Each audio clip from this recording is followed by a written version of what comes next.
Hi everybody, today is your first Photoshop lesson and I want to show you how to cut something from its background. First, we've got to get the image we want to work with into Photoshop. So if you see it's over here on my desktop, I'm going to just take it and drag it into this space, and there it is. If it's a little small and you want to make the photo a little bigger, hit the Command button down on the bottom row of your keyboard. Command and plus, which is found in the upper right corner of your keyboard. Command plus, plus, plus zooms in. Command minus zooms out. Command 0 will take something to full screen, and that's too big, so I'm going to hit Command minus and back it off just a little bit, but I want it big enough so you can see. Okay, the next thing we're going to notice is over here is your toolbar. Now, usually when you open Photoshop, it's long, skinny, one big line like this. I like to make it doubled up, so if I hit this double arrow right here at the top, it doubles the keyboard. The toolbar, so I can see better what I've got. And as you hover your mouse over the tools, it will tell you what they are. Like this is the move tool. And if you notice, there's a little tiny triangle in the corner. And if I hold the mouse down in that spot, I can see what other tools live in this area, which is helpful as you get to know Photoshop. Okay, but the tool we're going to use today is called the Quick Selection tool. And it's right here. It's in the second one down on the right side of the toolbar. I'm trying to get it to show you what it is, but here it is, Quick Selection tool. And what you'll see when you click on it is a circle with a plus in it. If it doesn't have the plus, look up here in the upper left corner, and there's a plus button. It's the middle one, and it says Add to Selection, so that as I use it, it's going to continue to add to what I'm selecting. Okay, now the other thing I want you to pay attention to is the size of the circle.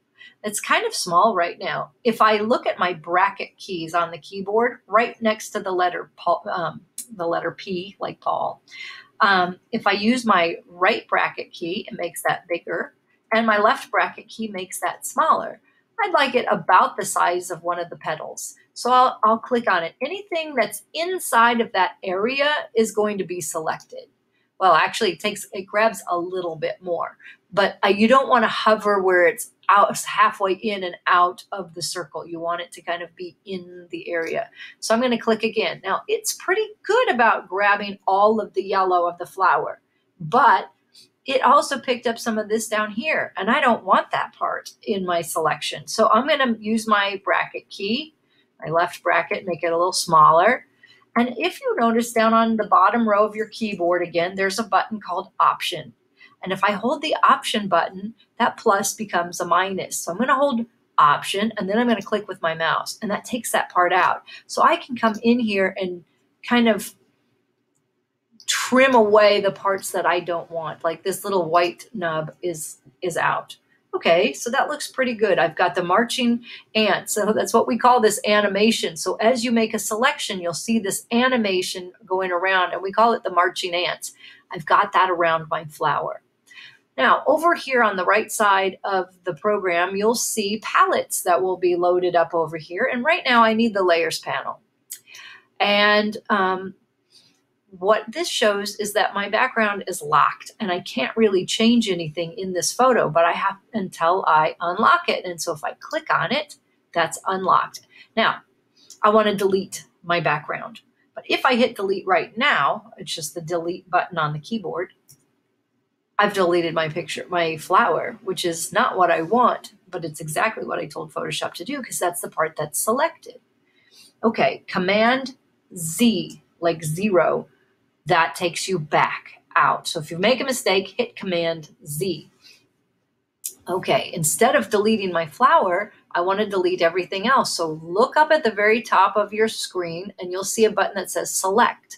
Select Inverse. And what that does is it chooses everything except for the flower. So I can tell that it's my background because the marching ants are going around the edge of the image.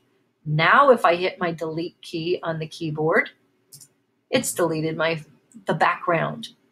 Now, another fun thing is you can take your move tool, this one that looks like arrows, and I can move this image around. I could move it into another photo. I could resize it. I could do whatever I want to with it. And it's so great because now it's away from its background. And this checkerboard, that shows empty pixels. So there's nothing there. It's not like a white piece of paper or anything. It's just emptiness. All right. Well, I want you to practice and see if you can cut out the flower. And then I'm going to come back and show you another way, another tool to use to do the same thing. Thanks for watching.